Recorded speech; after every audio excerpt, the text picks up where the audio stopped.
l'exemple que je prends, c'est que lorsque Jésus, vous avez vu Jésus guérir des gens. Il arrive chez Pierre, on vous dit que la belle-mère de Pierre était malade. Bon, la belle-mère de Pierre, et il a guéri la belle-mère de Pierre. Est-ce que maintenant Jésus a dit vous avez vu ça? Il n'a pas prié avant de faire ça. C'est de ça qu'il est question. D'abord, je vous salue. Shalom, bien-aimés dans le Seigneur. Shalom. Bienvenue à Ministère Bethesda. Bienvenue à notre culte de mardi. Le thème de ce jour, on l'a intitulé « Qui es-tu » C'est un thème qui va nous expliquer qui nous sommes. Hier, je faisais ma méditation dans Matthieu 6. J'ai compris que l'une des plus grandes erreurs que nous commettons, et même la raison pour laquelle nous ne sommes pas exaucés, c'est la crise d'identité que nous avons. Le chrétien a une crise d'identité. Crise d'identité, c'est quoi? Vous avez déjà vu quelqu'un, c'est un homme, mais il croit qu'il est une femme. C'est une femme, mais on est là de Bakala. On appelle ça une crise d'identité. C'est-à-dire qu'il ne sait pas vraiment qui il est. Et le chrétien est comme ça. Jésus a dit, répentez-vous, car le royaume des cieux est proche. Et je vais vous donner une précision. Vous allez voir qu'un autre évangile dit, le royaume des cieux est au milieu de vous. En fait, c'est la même chose qu'ils disent.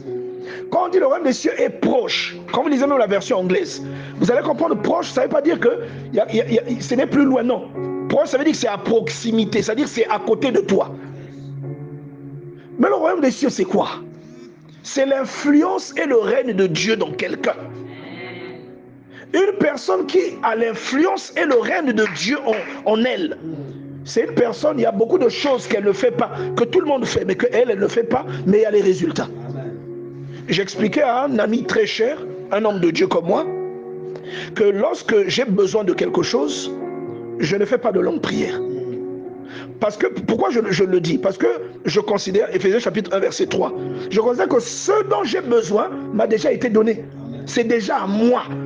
Il faut seulement que je déclenche le phénomène qui va faire que je possède ça. Dieu m'a déjà donné ça. Pourquoi je vais lui demander ça? Regardez ce que Jésus dit dans Jean chapitre 11. Il dit, je sais que tu m'exauces toujours. Mais il a prié à cause de ceux qui étaient autour de lui. Mais lui, il sait que Dieu l'exauce toujours. Pourquoi? Parce que la résurrection, il n'a pas besoin de la demander à Dieu, puisque lui, il est la résurrection. C'est ce qu'il dit à la sœur de Lazare. Je suis la résurrection et la vie. Quelqu'un comprend ce que je dis? Donc, qui es-tu? Si le règne, regarde dans Matthieu 6, on nous dit, notre Père qui est aux cieux. Et Jésus dit, voici comment vous devez prier. On n'a pas dit voici la prière que vous devez faire. Non. Et ça, je rends grâce à Dieu parce que dès le début de ma conversion, le Seigneur m'avait ouvert les yeux sur le Notre Père et j'ai compris dès le départ que le Notre Père est un schéma de prière. C'est pas une prière le Notre Père, c'est un schéma. C'est une méthodologie de prière. C'est comme on dit, c'est le plan cadastral de la prière que quelqu'un doit faire. Le Notre Père. Non, en fait, en disant Notre Père qui est aux cieux, que ton nom soit sanctifié, il est en train de dire que quand tu pries, ta prière, toute prière, que ce soit derrière ton attitude, doit commencer d'abord par glorifier Dieu, par élever Dieu, par le mettre à sa position. C'est pourquoi vous l'entendez dire Notre Père qui est aux cieux, que ton nom soit sanctifié. On sanctifie le nom de Dieu comment? Même, regarde ce qu'il dit à David, tu as donné aux gens qui me haïssent l'occasion de profaner mon nom. Donc on sanctifie le nom de Dieu même avec son caractère, avec sa façon d'être. Quand on regarde comment le pasteur Enoki se conduit, on dit Dieu est sanctifié. Le nom de Dieu est sanctifié par la façon dont toi tu es. Dieu est glorifié. Je ne sais pas si vous comprenez ce que je veux dire. Il dit que ton nom soit sanctifié, que ton règne vienne. Le règne là va venir où? Vous voyez? Le règne là doit venir sur toi. Le règne dont il est question, c'est le royaume de Dieu. Parce que le royaume de Dieu, c'est le règne de Dieu. Le royaume de Dieu, c'est une influence. On est d'accord?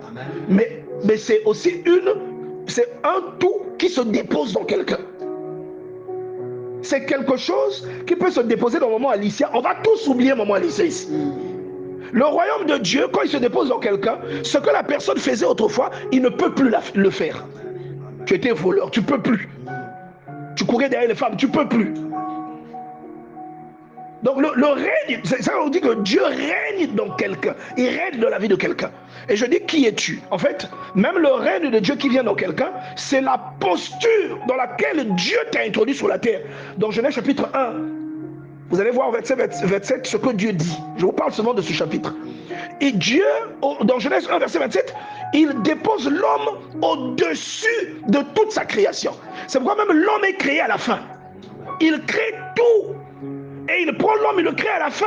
Et il prend maintenant l'homme, il lui dit, je te prends, je te dépose sur tout ce que j'ai créé. Vous trouvez ça dans le psaume 8, verset 7. Tu as pris tout ce que tu as mis. Tu as pris l'homme, tu l'as mis au-dessus de tout ce que tu as créé. Psaume 8, verset 7. Donc quand Dieu t'introduit, quand Dieu introduit Adam et Ève ont la domination sur la nature.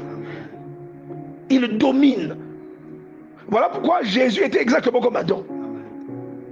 Adam pouvait nommer les animaux sans le risque qu'un animal ne l'attaque.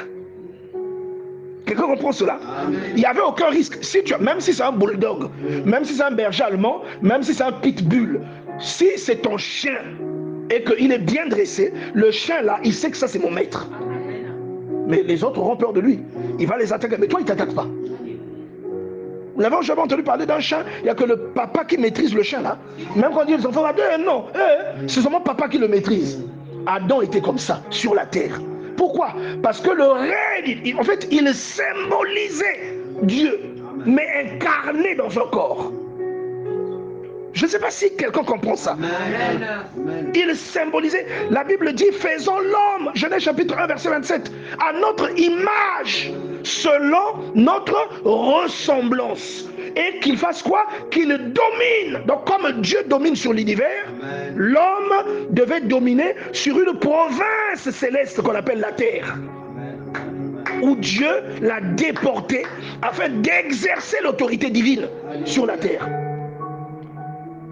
C'est l'homme sur la terre, en fait, c'est Dieu sur la terre. L'homme sur la terre, c'est Dieu dans un corps sur la terre. Quelqu'un comprend cela? Amen. Et pour preuve, la Bible dit dans Genèse chapitre 2, verset 7, après avoir formé le corps, il a soufflé dans les narines, un souffle de vie. L'autre version dit un esprit. Il a soufflé un esprit. Donc en réalité, le souffle de Dieu, la Bible nous dit, c'est l'esprit, le souffle de Dieu. C'est une partie de Dieu. Ton souffle, c'est ta vie. En réalité, ce qui fait que toi, tu es un esprit, c'est l'esprit de Dieu. Ton esprit n'est qu'une partie de l'esprit de Dieu, en fait. Je ne sais pas si vous comprenez ce que je suis en train de dire. C'est pourquoi quand quelqu'un meurt, même quand c'est un pécheur, la Bible dit, l'âme qui pêche, c'est celle qui fera quoi? Qui mourra. N'est-ce pas? Amen. On dit que le corps retourne à la poussière, l'esprit retourne à qui? À Dieu. L'esprit retourne à Dieu. Parce qu'il vient de Dieu. C'est une partie de lui. C'est une portion de lui qui est introduite dans un corps et qui commence à se mouvoir, qui commence à exercer de l'autorité. C'est pourquoi la Bible dit que Dieu a donné une autorité à l'homme. Voilà pourquoi aujourd'hui, j'ai envie de te demander, qui es-tu? Même si tu pries dans la plus grande église, que tu es le meilleur pasteur, tu n'es rien tant que le règne de Dieu n'est pas sur toi. Alléluia. Amen. C'est ça. Et c'est le règne de Dieu qui remplit quelqu'un de confiance. C'est-à-dire que quand tu vois Shadrach, Meshach et Abednego entrer dans le feu, Dieu régnait en eux. Quand Dieu règne dans quelqu'un, la personne n'a plus peur d'eux. Il n'a plus peur. Il n'a plus peur. Il redevient comme l'homme était au départ. Et c'est le rôle pour lequel Dieu a fait ce magnifique pont qu'on appelle la Pâque. En d'autres mots, Jésus-Christ. C'est le rôle de la mission de Jésus-Christ. C'est de nous faire passer de la mort à la vie. Parce que lorsque Dieu a dit que si tu manges de cet arbre, qu'est-ce qui t'arrivera? Tu mourras. Jusqu'à ce que Jésus vienne, il n'y avait pas de rédemption. On était mort. Vous comprenez ça? On était mort. Il lui a dit tu mourras. Maintenant, qu'est-ce que Jésus fait? Quand il vient, il nous fait passer de la mort dans laquelle nous étions à la vie. C'est comme s'il nous prend de l'extérieur du jardin, il nous ramène à l'intérieur du jardin d'Éden. Vous comprenez ça? Quand vous voyez Daniel, je vous ai souvent dit ça, ce que Daniel manifeste devant les lions. Daniel est en Éden. En fait, Daniel, il a regagné la posture de l'homme en Éden. Daniel. Shadrach, Meshach, comment tu as Miskaël, Azaria, et l'autre c'est qui? Le troisième c'est qui? Miskaël, Azaria et Anania. Miskaël, Azaria et Anania. Mais quand tu es dans Éden, Dieu a dit qu'il a pris de sa création, il a mis sous tes pieds. Est-ce que le feu peut te brûler? Le feu ne peut pas te brûler. Est-ce qu'un serpent peut te tuer? Non. Marc 16 le dit, ils saisiront des serpents, ils prendront des breuvages empoisonnés, aucun mal ne leur sera fait. Et vous voyez l'apôtre Paul, quand il échoue sur l'île de Malte, un serpent, une vipère, est-ce que l'apôtre Paul meurt? Pourquoi? Parce que le règne de Dieu est en lui.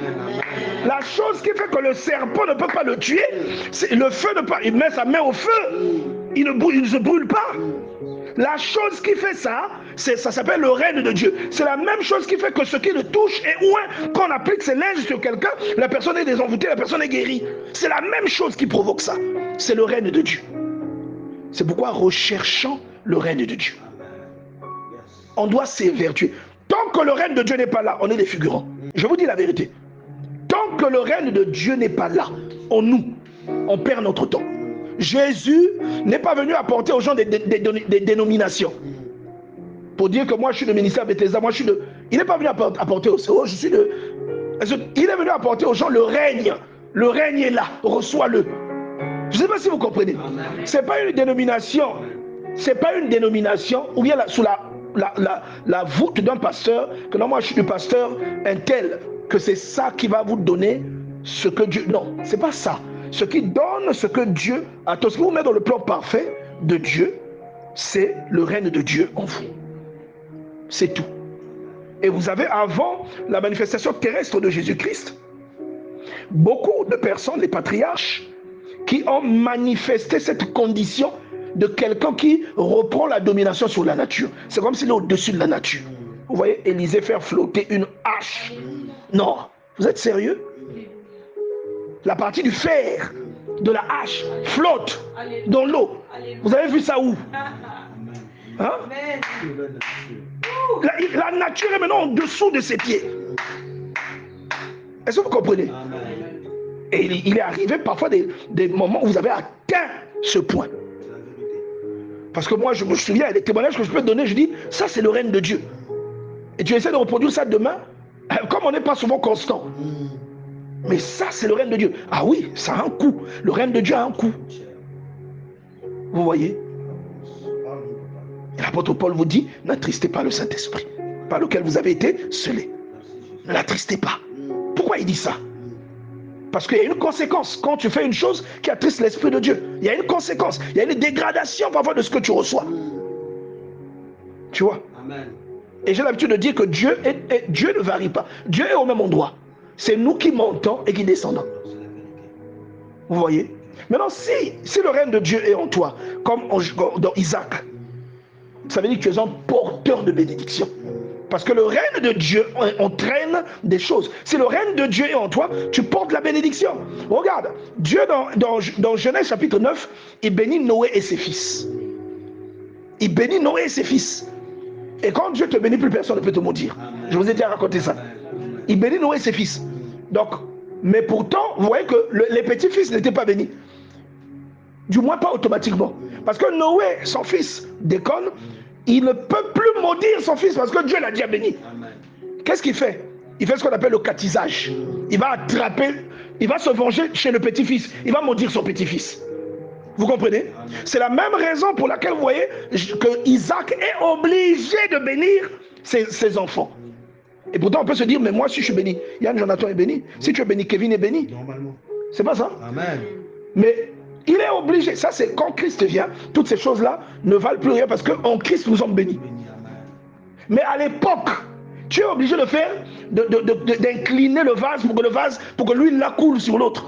Et tu vois que il est obligé de bénir son fils. Il a une bénédiction en lui. Alléluia. Amen. Et il a pris une bénédiction, par exemple, il a mis dans Abraham. Il lui a dit que la bénédiction que j'ai mis en toi, en fait, beaucoup de gens seront bénis grâce à cette bénédiction. Il dit donc que toutes les familles de la terre seront bénies en toi. C'est comme si le règne de Dieu est en lui et il se propage. Vous comprenez? Et c'est ce à quoi Dieu nous appelle. Voilà pourquoi moi je te demandais, qui es-tu? Tu dois savoir qui tu es. Tu dois savoir qui tu es. Quand il te dit notre Père qui est aux cieux, en fait, c'est un schéma, c'est pas une récitation. J'ai prêché sur ça plusieurs fois. C'est pas une récitation. Notre Père qui es aux cieux, que ton nom soit sanctifié, que ton règne vienne. Donc tu dois demander à Dieu de régner, mais pas seulement au ciel. Le règne de Dieu doit venir aussi là où tu es. Là où Dieu règne, il n'y a pas de mensonge. Là où Dieu règne, il n'y a pas de jalousie. Là où Dieu règne, quand on se trompe, on s'excuse. Quand on blesse l'autre, on s'excuse. Là où Dieu règne, c'est comme ça. La vérité.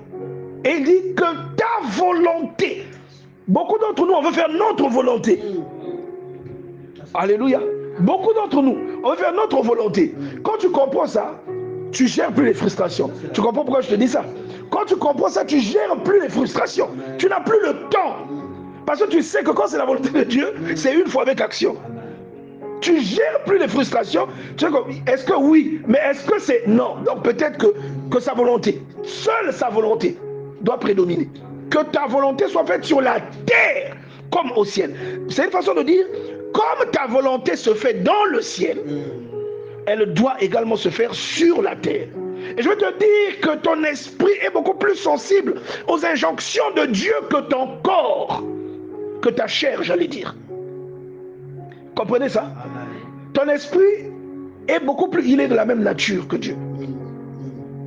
Donc, quand il dit que ta volonté, en fait, sur la terre comme au ciel, ça veut comme dire que tout ce qui est spirituel et qui est régi par toi est tellement bien régi.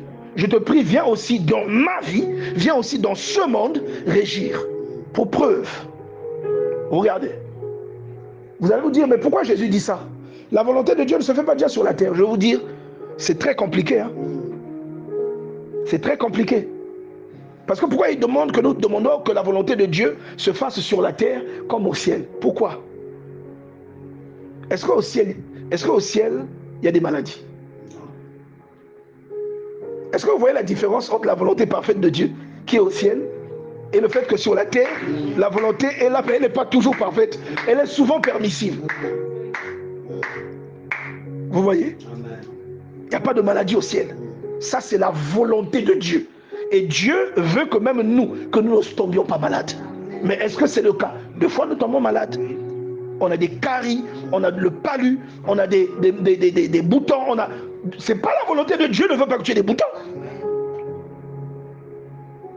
Ni la moi dit Kwanzaa. Est-ce que Dieu va être d'accord avec ça? Il ne veut pas de ça. C'est pas la volonté de Dieu, ce n'est pas ça.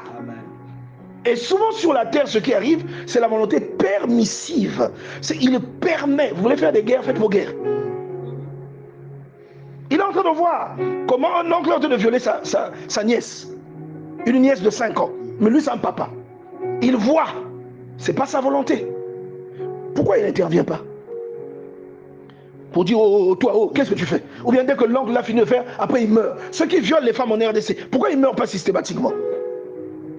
Vous comprenez ça? Ce n'est pas la volonté de Dieu que les femmes soient violées en RDC. Ça, c'est la volonté de l'homme. Mais là, quand on dit que ta volonté soit faite sur la terre comme au ciel, c'est-à-dire qu'on veut que tel que c'est ordonné là-bas, tel que tu as le plein contrôle, il faut que tu aies le plein contrôle ici. Parce que, pourquoi cela? Parce qu'en réalité, Dieu a donné le contrôle de la terre à l'être humain. Dieu a donné. Quand on lit Genèse chapitre 1, est-ce qu'il dit que c'est lui qui va dominer sur la terre, sur les poissons de la mer et consorts? Il dit qu'il va dominer. C'est l'homme. N'est-ce pas? Il dit que c'est l'homme qui va dominer. C'est l'homme qui a la gestion de tout ça. N'est-ce pas? Genèse chapitre 1. Je peux lire à partir du verset 27. Faisons l'homme à notre image, selon notre ressemblance. 26. Qu'il domine. Est-ce qu'il a dit que je domine? Il dit que l'homme domine. Que l'homme domine. Donc qui es-tu? Qui es-tu? Alléluia. qu'il domine sur les poissons de la mer, sur les bétails, sur les oiseaux du ciel, sur toute la terre et sur tous les reptiles qui rampent. Et Dieu créa l'homme à son image. C'est-à-dire l'homme lui ressemble. L'homme qu'il a créé dans Genèse 1, 27 lui ressemble. C'est une autorité. Il a un pouvoir. Donc du coup, il y a des choses, c'est à toi de les régler. C'est à l'homme de les régler. Et celui qui les règle bien, c'est celui qui a en lui le règne de Dieu. Parce qu'il est connecté à la volonté de Dieu. Il est connecté à la volonté de Dieu. Fais basculer ça. Il est connecté. S'il est connecté, il peut retranscrire la volonté de Dieu sur la terre. Et vous le voyez par exemple chez Élie. En Roi chapitre 17. Il ne pleuvra plus jusqu'à ce que je l'ai décidé. Mais qui lui a dit ça? Vous comprenez, et puis ça arrive. Vous comprenez que c'est la volonté de Dieu. Mais comment lui il fait pour connaître la volonté de Dieu? Il est connecté à Dieu. Dieu règne en lui. Tant que le règne de Dieu n'est pas en toi, tu ne donneras jamais à Ministère Bethesda, à Arche de Doré, l'image qu'ils doivent avoir selon le Seigneur. Tu vas privilégier d'autres choses. Tu vas privilégier, on doit t'offrir des chaussures. Tu vas privilégier, on doit tu dois avoir une carte UBA qu'on doit charger tous les mois. Tu vas privilégier des choses comme ça. C'est pas ça la volonté de Dieu. Ça, c'est des caprices. Ça, c'est des caprices. Est-ce que quelqu'un comprend cela? Amen. Donc Dieu nous aide à comprendre cela. Donc Dieu a donné comment on va appeler ça? La légitimité de régir, la légitimité de gérer. Le gestionnaire, l'intendant de Dieu sur la terre, c'est l'homme. C'est l'homme. Dieu a le dernier mot sur ses biens, mais le gestionnaire, c'est l'homme. Vous voyez ça? Et ce sur quoi tu as été établi ne peut pas se mettre au-dessus de toi. C'est toi qui es au-dessus. C'est pourquoi Jésus, quand il arrive, il est exactement comme l'homme dans le jardin d'Éden. Quand Jésus arrive, qu'est-ce qu'il fait? Il ne se complique pas la tâche. La tempête est en train de menacer, il blâme la tempête. C'est pas son problème. Parce qu'il sait qu'il est au-dessus de la tempête. Le type là est paralysé, on le fait passer par le toit. Qu'est-ce que Jésus fait? Il lui dit, prends ton lit. Il est au-dessus de ça. Il est au-dessus, je vous jure, il est au-dessus de ça. C'est pourquoi tu vois que la maladie lui obéit. Lève-toi. Il voit le type paralysé depuis 38 ans. Il dit, prends ton lit, va-t'en, dans Jean chapitre 5. Il est au-dessus de ça. Il est au-dessus. Mais les fils de Séva, acte 19, qui se font casser la gueule par un possédé, ils ne sont pas au-dessus. Il n'y a pas le règne de Dieu en eux. Voilà pourquoi quand ils tentent ça, ça ne marche pas. Ils peuvent dire au nom de Jésus, ils peuvent dire ce qu'ils veulent, mais ça ne marche pas. Parce que ce n'est pas en eux. Ils n'ont pas ce que Paul a. Et ce que Paul a, vous allez me dire, c'est le Saint-Esprit, oui. Mais le Saint-Esprit, c'est la preuve du règne de Dieu. Lorsque, à l'époque, si on prend par exemple les Britanniques, l'Empire, vous savez que l'Angleterre, c'était un empire. L'Empire britannique. Les États-Unis que vous voyez aujourd'hui, c'est une ancienne colonie britannique. Vous savez, l'Inde, c'est une ancienne colonie britannique. Et vous allez voir la plupart des pays du Commonwealth, la plupart des pays où il n'y a pas de président, il y avait des premiers ministres, c'est des anciennes colonies britanniques. L'Afrique du Sud, c'est une ancienne colonie britannique. Toute la Nouvelle-Zélande, Australie, c'est des colonies britanniques. Et la preuve que l'autorité de Sa Majesté est dans ces lieux, c'était quoi? C'est l'intendant, donc le gouverneur local. Souvent, quand vous arrivez, vous voyez un effigie, vous voyez une statue qui représente l'autorité de Sa Majesté le roi ou de la reine. Par exemple, vous allez aux Bahamas, vous voyez là, dès que vous arrivez, vous voyez à l'entrée là, vous voyez la statue de la reine Victoria. Donc, quand vous voyez ça, vous-même, vous savez que vous êtes dans un territoire britannique. Donc, quand quelqu'un rentre dans ta maison, il doit ressentir quelque chose. Hein, ça, au lieu de voir une statue, non, lui ressent une atmosphère. Il sait que ici, je suis au ciel, mais sur la terre. Est-ce que quelqu'un comprend cela? Tu es au ciel, mais sur la terre. Alléluia. Et vous savez que nous manifestons ces choses-là. La dernière fois, c'est ma femme qui me disait, permettez-moi de prendre mon exemple. J'ai plein d'exemples que je peux vous donner, que ce soit quand on était encore avec les parents, Ma soeur est restée malade longtemps. Et le seul moment où elle se sentait bien, c'est quand elle venait dans ma chambre. Avant d'être définitivement guérie. Elle venait dans ma chambre, elle en témoigne, Madame Kilo, elle témoigne de ça jusqu'aujourd'hui. Et il y a peut-être 3-4 jours, c'est ma femme qui me disait, elle ne se sentait pas bien. Et moi, j'étais dans la chambre, j'étais allongé. Vous voyez que moi, love, hein. Donc, j'étais. L'appel du Christ, non, on acclame le Seigneur, on acclame un peu le Seigneur. J'étais allongé sur le ventre, hein, je ne sais plus ce que je faisais. Et elle, plus que moi, donc la configuration, moi, c'est moi qui, par là où on descend, c'est là où moi je me couche. Elle voulait aller de l'autre côté, mais comme elle avait mal, elle s'est arrêtée en cours de route. Bon, moi, love quand même, la Cathy. Et elle s'est allongée, elle s'est couchée sur moi. Donc moi, je suis sur le ventre. J'ai la face sur le lit. Donc elle veut passer, mais après elle s'allonge, elle reste sur moi. Et au bout de peut-être 1 minute, elle me dit, c'est bizarre, je me sens mieux. Est-ce que vous comprenez? Bien aimé, c'est pas un hasard. C'est pas un hasard. Et c'était pas. Je suis habitué de ces témoignages. C'est pas un hasard. Elle dit, elle a trouvé ça bizarre. Elle dit, c'est bizarre. Je n'ai plus mal. Elle a dit, elle n'a plus mal. J'avais mal. Mais dès que je me suis allongé sur toi, je me sens mieux. Donc, même quand on ne voit pas la statue de la reine Victoria, on doit sentir Dieu en toi. Voilà pourquoi demande à ton voisin, qui es-tu? Non, tu demandes. Hein? Oh là là. Hein? Pourquoi tu hésites? Pourquoi tu hésites? On doit demander. C'est-à-dire, tu dois te poser constamment la question. Est-ce que tu représentes vraiment le royaume pour lequel, ou le royaume qui t'a délégué, le royaume qui t'a introduit sur la terre? En fait, tu es introduit sur la terre pourquoi? Pour représenter Dieu. La terre est le symbole du cosmos que Dieu domine. Mais toi, l'homme, tu es le symbole de Dieu. Et ton cosmos à toi, c'est la terre que tu dois dominer. Toutes les créatures qui sont gérées par Dieu, toutes les choses que Dieu gère, tu es appelé à manifester le jumeau de cette gestion à échelle amoindrie sur la terre. Est-ce que vous comprenez ça? Et ça ne s'arrête pas que là. Pasteur Iloki, pareil, dans ta maison, avec tes enfants, tu es un gestionnaire et un représentant de Dieu qui doit faire régner l'ordre, la discipline et le bonheur dans ta maison. Pourquoi? Tu dois toujours être droit et juste. C'est cela. Tu dois être droit et juste. Tu vois, que Dieu nous aide à comprendre. Et le dépôt qu'il y a en toi, regarde, il y a un secret que les gens ignorent. Qu'est-ce que Abraham, je vous ai dit ça il y a 3 semaines, qu'est-ce que Abraham fait pour provoquer la grâce de Melchisédek? Il sort premièrement victorieux d'une bataille. Vous savez, les batailles dans la Bible, elles ont eu lieu. Mais derrière chaque épisode que Dieu nous raconte, il y a aussi une leçon. Il nous parle d'un semeur, mais il y a une leçon. Il nous parle d'une bataille, il y a une leçon. On a capturé un des siens. Et il arme les plus fidèles serviteurs. Mais les fidèles serviteurs, ça peut représenter tes dons, tes habilités spirituelles. Est-ce que quelqu'un comprend ça? Amen. Parce que parfois, ton intégrité a été capturée par l'ennemi. Parfois, ton amour pour Dieu a été capturé. Tu sais que ton amour pour Dieu peut être mis à rude épreuve.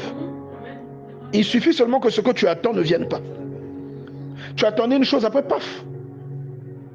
Tu vois? Tu étais sûr, sur les femmes qui gèrent des enfants, que le mois-ci, nous mécanama.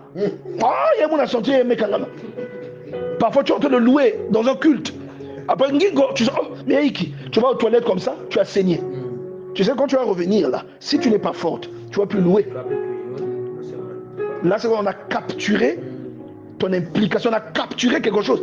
Et maintenant, il faut prendre, armer tout ce qu'il y a en toi comme habilité spirituelle. Aller en guerre, aller reconquérir ce que le diable a attrapé derrière l'épreuve qui est venue dans ta vie, qui t'a blessé, qui a blessé ta femme, qui vous a fait pleurer.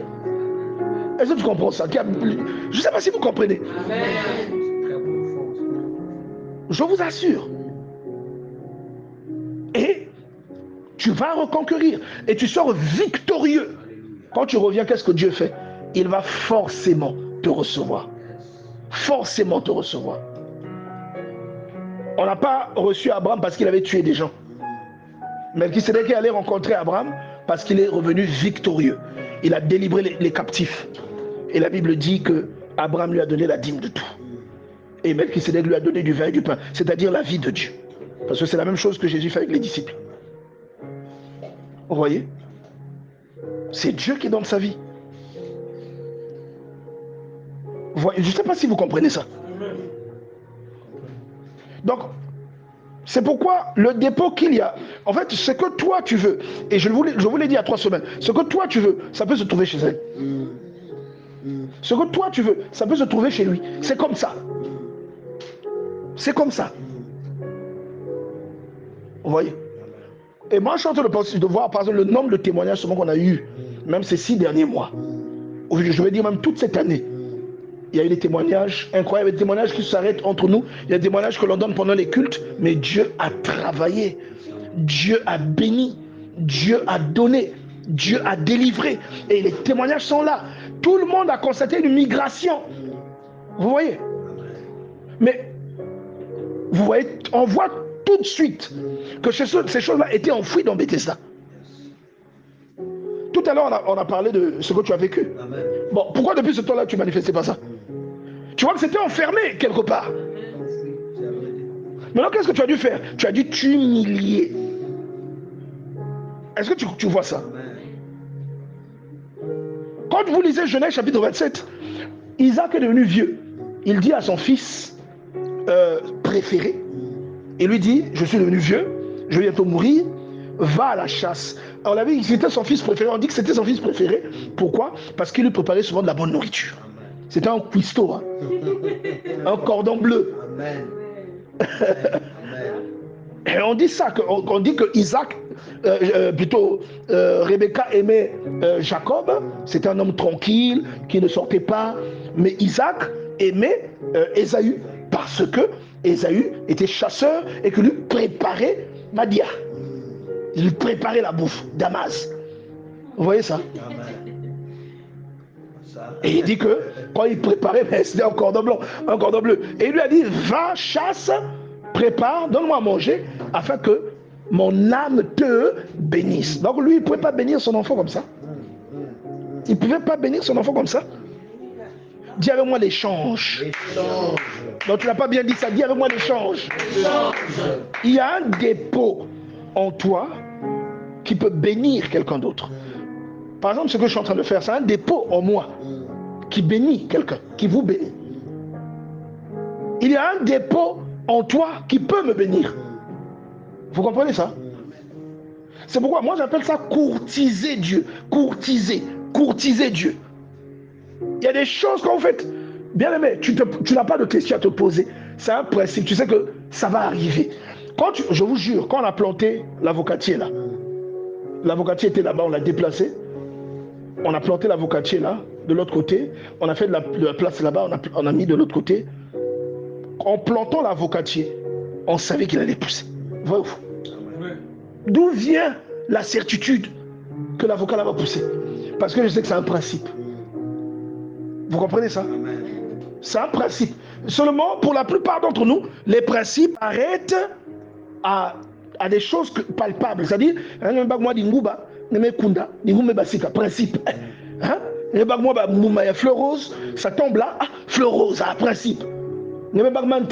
Tu craches en haut, ça tombe sur ton visage, principe. Ça s'appelle la pesanteur. Tu vois, pour nous, les principes, ce n'est que ça. Alors que c'est au-delà. Tout ce qui est physique tire son origine de l'esprit. Tout ce qui est physique vient du spirituel. Donc, s'il y a des principes comme ça, du semer et du recevoir charnellement, ces principes-là existent en esprit. Et c'est même là qu'ils ont leur source. C'est là qu'ils tirent leurs origines. C'est pourquoi, par exemple, moi, je suis convaincu qu'une offrande, et je le dis souvent, que j'ai faite il y a des années, à un apôtre, l'offrande là m'a béni jusqu'à aujourd'hui. C'est pas pour dire que j'en fais pas d'autres, mais cette offrande là, le Seigneur m'a toujours parlé. L'offrande là, j'ai l'impression qu'elle a béni ma vie. Vous comprenez ce que je dis? Dis avec moi, courtiser Dieu. Il y a des choses, lorsque tu les fais, mon ami, même lorsque tu n'as plus d'emploi, tu ne peux pas mourir de faim. Même lorsque tu n'as plus d'emploi, tu ne peux pas marcher à pied. Et ces choses-là, en fait, il faut comprendre. Le règne de Dieu provoque des choses. Le règne de Dieu.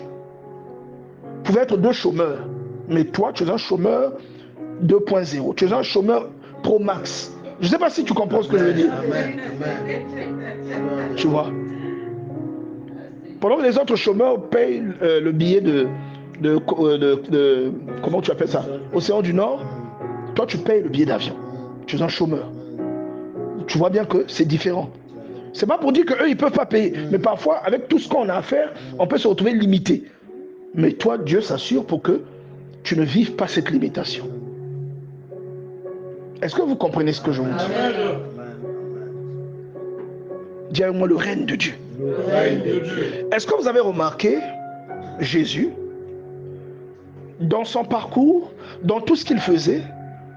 Est-ce que vous avez eu l'impression que Jésus était dans le besoin, même ne fût-ce qu'une fois? À aucun moment. La première fois qu'on dit qu'il eut faim, c'est Luc chapitre 4, même je crois Matthieu 4 aussi. On dit qu'après avoir jeûné, il eut faim. Et une autre fois, il eut faim et il est allé voir au figuier s'il allait trouver de quoi manger. Mais ça, c'est pas, en fait, c'est pas la famine, c'est la faim. Il y a une différence entre la famine et la faim. La famine, c'est quand c'est critique. C'est quand tu ne peux plus sortir. Ça, c'est... Des fois, tu dors pas bien parce que demain, tu réfléchis comment tu vas donner de l'argent aux enfants pour aller manger à l'école. Ça, il y a une piaka. Est-ce que vous comprenez ça? Mais toi, tu n'es pas... C'est-à-dire, le règne de Dieu prévient tes manques. Et c'est pas lui qui provoquait ça, c'est pas lui. Regarde, c'était en lui, mais Dieu passe toujours par des canaux. Luc chapitre 8. Qu'est-ce que Luc chapitre 8 nous dit? On va ouvrir nos Bibles dans Luc chapitre 8. Ça dit une chose intéressante là-bas. Regardez. Jésus, au verset 1, allait de ville en ville et de village en village, prêchant et annonçant la bonne nouvelle du royaume de Dieu. Donc, ce qu'il fait, c'est ce pourquoi il était introduit sur la terre. Ça aussi, c'est une chose qu'il faut noter. Toi, ce que tu fais, parfois, ce n'est pas ce pourquoi Dieu t'a appelé. Donc, c'est normal que la situation dans laquelle tu es devienne un piège pour toi. C'est normal que la maladie que tu as devienne un piège pour toi. Est-ce que tu fais ce à quoi tu es appelé? Est-ce que tu fais ce que Dieu attend de toi que tu fasses? Lui, il faisait ce pourquoi. Regarde, moi je me pose souvent une question simple. Et un chrétien doit se remettre en cause régulièrement. Et moi je me pose souvent la question, est-ce que ce que je fais, c'est ce pourquoi je suis né? Je dis forcément. Surtout lorsque d'autres personnes te le disent. Quand on dit que non, toi au boulot tu es compétent, mais ce truc-là, ça c'est ton truc. Tu vois un peu? Une fois mon adjoint m'a dit ça. Il dit, moi je t'appelais super manager. Mais quand je t'écoute prêcher, je me rends compte que ta place, c'est dans ce que tu fais. Donc en fait, là, tu n'as même plus besoin toi-même de réfléchir. Tu sais que c'est ça ton truc. Dieu t'a envoyé pour ça. Dieu t'a envoyé pour ça. Donc quand tu sers le royaume, quand tu sais que c'est ce pourquoi tu es là, et que le règne de Dieu domine ta vie, et que tu sers le royaume, jamais une condition ne peut déterminer la façon dont tu vas vivre. Jamais une condition ne peut influencer la convivialité liée à ton existence. Jamais une condition ne peut t'affamer. Jamais ça ne t'arrivera. Dieu va mettre des pions pour que tu sois toujours en train de marcher tu marches, tu ne touches pas le sol. Les 12 étaient avec lui, verset 2. Quelques femmes qui avaient été guéries d'esprits malins et de maladies, Marie dite de Magdala, de laquelle était sorti 7 démons, Jeanne, femme de Chuza, intendant d'Hérode, Suzanne et plusieurs autres qui l'assistaient de quoi? De leur bien. Ça signifie quoi? Ils pouvaient mourir de faim? Non. Non, Jésus était charpentier. Si votre pasteur ne travaille pas, c'est un voleur. Monsieur, si vous êtes un enseignant, continuez à enseigner les élèves au primaire. Laissez la parole de Dieu aux hommes de Dieu. Si vous êtes docteur, continuez à piquer les gens ou à créer des faux vaccins. Laissez la parole de Dieu aux hommes de Dieu. La Bible dit que lorsque Jésus a eu environ 30 ans, qu'il allait se faire baptiser, on l'a reconnu comme étant le charpentier ou le fils du charpentier, mais à aucun moment on ne te dit qu'il continue à exercer ça. Non. La Bible décrit ses activités. Luc chapitre 8, on te dit qu'il marchait, il partait de ville en ville, parcourait le pays. Il délivrait ceux qui étaient sous l'emprise du diable. Il annonçait la bonne nouvelle. Est-ce que tu fais exactement ce pourquoi tu as été appelé par Dieu? Est-ce que tu fais ce pourquoi tu es né? Dieu t'a envoyé sur la terre pour faire quelque chose. Est-ce que tu fais cette chose? Est-ce que tu es là où tu devrais être? Est-ce que ce que tu fais, c'est ce que Dieu veut que tu fasses? Parfois tu es au bon endroit, mais tu ne fais pas ce que tu dois faire. C'est une vie de sacrifice. On n'a jamais dit que ça sera rose. C'est une vie de sacrifice. C'est beaucoup de sacrifices. Mais tant que tu fais ce que Dieu attend que tu fasses, Dieu s'occupera de tes problèmes. Il se mêlera de tes problèmes. Et Jésus, il ne faisait que ce pourquoi il était né.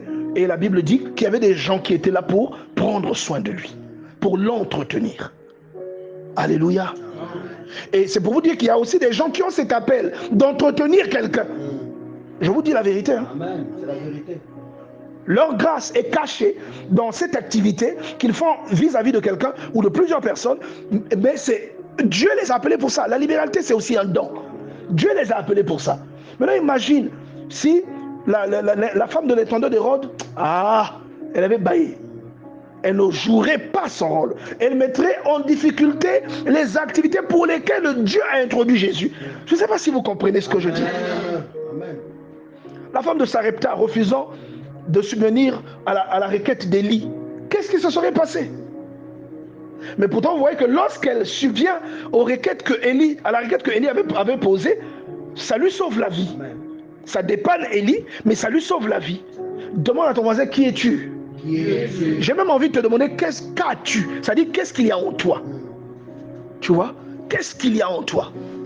Alléluia. Amen. On acclame un peu le Seigneur. Alléluia. Qu'est-ce qu'il y a en toi? C'est ce que j'ai envie. On doit comprendre.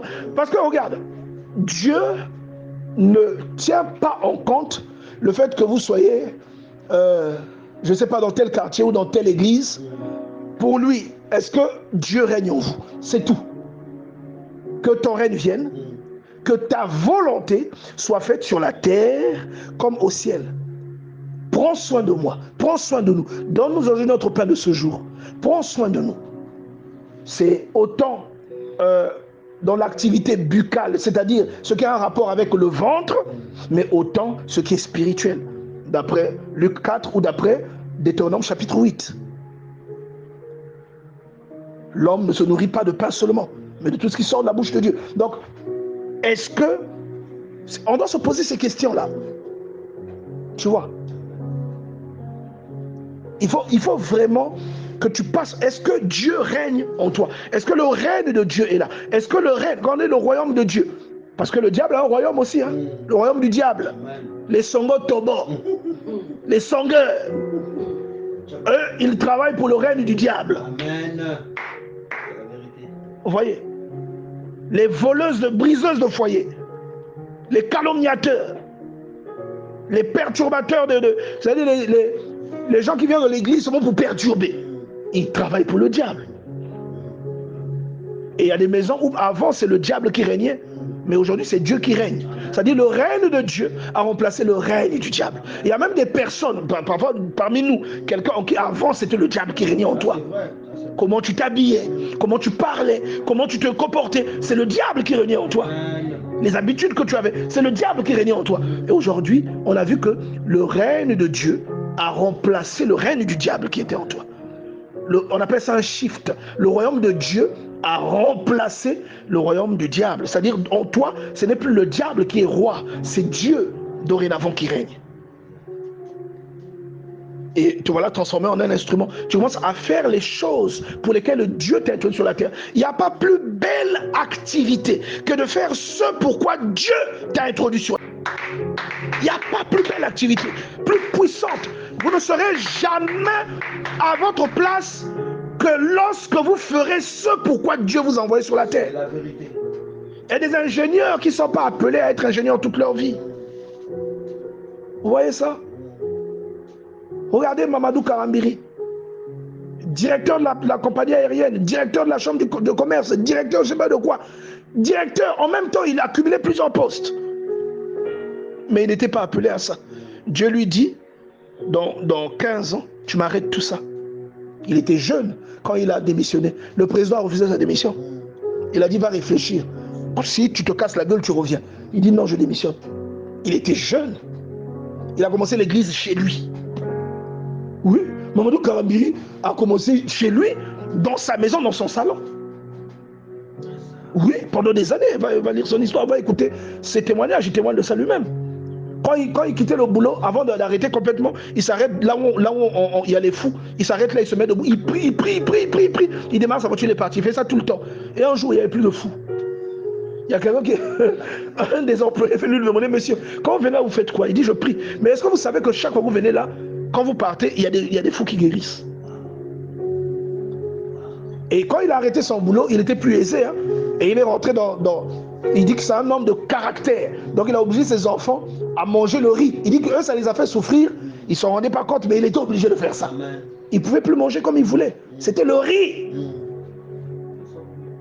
Donc dès qu'il y a un peu d'argent, on paye le riz. C'est ça que vous mangez du 1er au 30.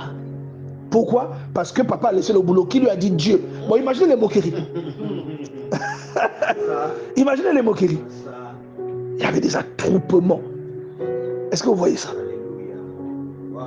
Et les gens venaient chez lui, et toutes les prières se passaient chez lui, jusqu'à ce que les gens là qui venaient chez lui ont dit non, on va faire une collecte de fonds, on va lever un fonds, on doit payer un terrain et bâtir un temple. C'est comme ça que ça a commencé. C'est pas Mamadou Karambiri qui l'a fait. Vous voyez ça?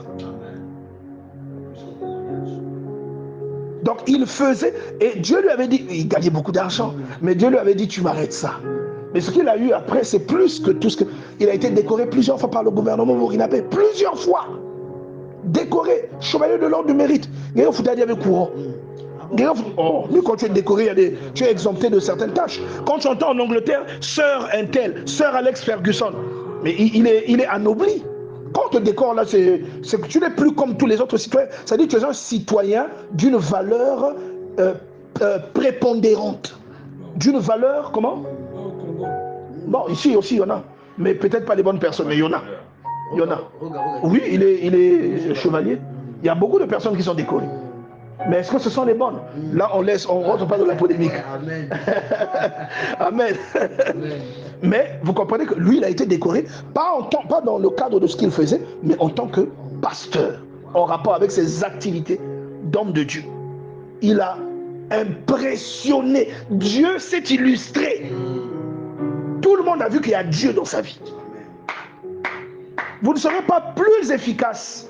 Si vous prenez un lacet, vous voulez mettre le lacet là pour en faire une chemise. Vous ne pourrez pas faire de votre lacet une chemise. Même pas que lacet, je dois tenir une chemise. Tu es fou. Un lacet, c'est pour les chaussures. Vous comprenez? Vous ne pouvez pas prendre votre chaussure, vous en servir comme chapeau. Vous serez fou. Et vous non plus. Ce à quoi Dieu vous appelle, vous ne pouvez pas le remplacer par ce à quoi Dieu ne vous a pas appelé. Vous ne serez pas efficace. Vous ne serez pas heureux. Est-ce que vous comprenez ça? Et vous savez, moi, j'aimerais vraiment... Regardez, je vais vous donner un détail. Vous savez que c'est différent lorsque vous êtes dans ces cas-là et que pour que les choses se déclenchent, vous êtes obligé de solliciter ces choses. C'est différent que lorsqu'elles viennent d'elles-mêmes. C'est-à-dire, vous parlez dans la maison, la chose vient. J'ai un mariage, mais il me faut une chemise de tel genre. Seigneur, toi-même tu sais. Amen. Quelques jours seulement après, parfois 2 jours. Tu vois, Ange arrivé au pasteur, ça c'est pour 2 jours, c'est la chemise là que je voulais. Quelqu'un comprend que... Mais je ne l'ai pas sollicité. C'est différent. Hein? C'est la vérité. Et moi, je crois beaucoup en ça. Je ne dis pas que je ne crois pas aussi aux sollicitations, mais je crois beaucoup. Et pourquoi? Parce que c'est ce que moi je vis. C'est ce que moi j'expérimente. Vous voyez? C'est ce que j'expérimente. Et Dieu, quand c'est comme ça, il fait de toi aussi quelqu'un qui compense les besoins. Il y a un frère, on était ensemble le premier. Dès qu'il est arrivé, le Seigneur m'a dit, offre-lui telle chose. On a passé la journée ensemble. Là. À la fin de la fin, avant qu'il ne parte, je dis, attends, j'entre dans la maison, je sors avec la chose. Il dit, comment tu as su que j'avais besoin de ça? Comment tu as su? Je lui ai dit, je ne sais pas. Mais mon cœur m'a dit qu'il fallait que je t'offre ça. Et ça lui allait aussi, hein, comme un gant. Alléluia. Amen. On acclame le Seigneur, s'il vous plaît. C'est la question que je voulais que tu te poses. On va terminer par là. Qui es-tu? Qui es-tu? Va relire le Notre Père. Tu vas comprendre que c'est un schéma. Que ton nom soit sanctifié, c'est à toi de sanctifier le nom de Dieu, par ton caractère. Lorsque tu vas sur des sites bizarres là, le nom de Dieu n'est pas sanctifié. Que ton règne vienne, c'est-à-dire qu'il doit régner sur toi. Que ta volonté soit faite sur la terre comme au ciel. Donne-nous notre pain de ce jour. Pardonne-nous comme nous pardonnons aux autres. Et j'aimerais préciser, pardonner à quelqu'un, ça ne veut pas dire ne plus être sévère. Est-ce que vous comprenez? Pardonner à quelqu'un ne signifie pas que vous devez maintenant ouvrir la porte pour qu'il revienne. Est-ce que quelqu'un comprend ça? Lorsque vous voyez que la personne a un venin, quand elle est à côté de vous, elle fait pas, oh je ne fais pas exprès, mais elle vous mord toujours. Le venin entre. Vous avez mal. Vous devez mettre le garrot. Vous courez à l'hôpital. Vous revenez. Oh pardon. D'accord, je te pardonne, mais c'est pas grave. Vous traînez encore, vous roulez, il vous mord encore. Venez encore. Non. La prochaine fois, vous mettez une barrière. Amen. Je t'aime bien, mais tu restes à côté, moi je suis à côté. C'est pas un péché. Ça c'est vrai. Le plus important, c'est que vous ayez pardonné. C'est-à-dire que ce que la personne a fait, il y a la provoqué qu'elle est. C'est-à-dire que ça ne vous met pas de la haine dans le cœur. Vous aimez la personne, vous acceptez la personne, mais vaut mieux maintenant, toi et moi, c'est avec les gants. Ah. Chacun va suivre. On a maintenant des routes parallèles, des routes qui ne se croisent pas. C'est comme ça. Ne nous soumets pas à la tentation, délivre-nous du mal. Vous voyez? C'est un schéma de prière. Que toi, tu peux même dire. Tu sais que je dois commencer comme ça, par l'élever. Après, je vais m'arranger à sanctifier son nom avec mon caractère, avec ce que je manifeste. Après, je vais m'arranger à le laisser dominer sur moi, à le laisser régner dans ma vie. Que ton règne vienne. Et je vais vivre non pas pour ma volonté, mais pour sa volonté. Si je voulais aller au Groenland, je voulais aller à Phuket, je vais dire non. Si lui me dit non, va à Dakar, je vais d'abord à Dakar. Parce que c'est sa volonté. Je suis né pour faire sa volonté, pas la mienne. Pas la mienne. Alléluia. S'il me dit occupe-toi du ministère, moi on me dit non, on me donne une autre, oh non, viens un peu faire telle chose. Lui m'a dit c'est le ministère. On a eu un problème, je vous ai expliqué, on a eu un problème comme ça avec ma femme en 2016. On avait un projet comme ça et on s'est préparé, on a dit bon, on va immigrer. Et le jour où je l'annonce à mes parents, la nuit je dors, le Seigneur me dit tu n'immigres pas. Certains parmi vous connaissent ça. Il dit tu ne voyages pas. Je me réveille, je lui dis je ne voyage pas. Le feu s'est allumé dans la maison. Et le Seigneur est compliqué parce que c'était au mois d'août. Et il m'a laissé dans le pétrin jusqu'en janvier 2017. Vous voyez ça? Alors que c'était au mois d'août. Et je me battais. Et elle me faisait la tête. Elle va voir papa. Elle se fâche. J'avais le feu dans la maison. J'ai dit Seigneur, mais tu m'as mis dans quel problème? Comment on a déjà tout fait? Comment c'est pas moi. Moi j'obéis à quelqu'un parce que la foi est graduelle. Et moi j'obéis à quelqu'un. C'est lui qui me commande. Si je fais cette aventure et qu'il n'est pas avec moi, et qu'un jour, par exemple, toi tu meurs, ou qu'on perd un membre, ça sera de ma faute. Je ne sais pas. Il y a beaucoup d'exemples que je donnais, mais elle ne comprenait pas. Et un jour, au mois de janvier, je me suis réveillé, ça dit qu'elle était réveillée avant moi. J'ai dit, mais qu'est-ce qu'il y a? Tu avais raison. Raison quoi? On n'allait pas voyager. Pourquoi? J'ai rêvé ça. J'ai dit, ah Seigneur, tu as eu pitié de moi aujourd'hui. Tu m'as laissé galérer pendant 6 mois. Pendant 5 mois. Vous voyez ça? Donc que Dieu nous aide, que Dieu nous aide, que Dieu nous aide. On ne peut pas terminer cette parole, mais je crois que le mardi prochain, on va l'attaquer. On va reprendre la même parole. On va la poursuivre. Je veux vraiment que même quand tu vas aller à la maison, que tu comprennes que l'essentiel, c'est pas que tu prêches, tu es devant la chair, tu prêches. C'est pas ça. L'essentiel, c'est pas quand tu arrives, mais t'as l'air, ça c'est le pasteur Iloki, hein. C'est pas ça. Maman Alicia, maman Alicia, c'est pas ça. Maman Alicia, c'est comme la dose. C'est pas ça. Alléluia. Ce n'est pas ça. Est-ce que Dieu règne en toi? Si tu as encore des jalousies à l'égard des gens, des arrière-pensées qui ne finissent pas, qui n'ont pas de justificatif, si tu es, comment on va dire ça, paranoïaque, je te dis, quel que soit ce que tu le fais, j'ai envie de te dire, multiplié par 0. Il faut que Dieu règne en toi. Et là où Dieu règne, il a l'amour. Là où Dieu règne, il a la tolérance. Là où Dieu règne, on ne critique pas tout le temps. Parfois, on comprend. On va devant, on va comprendre. On a tous des péchés. Ce n'est pas les mêmes péchés, mais on a tous des péchés. Je baille.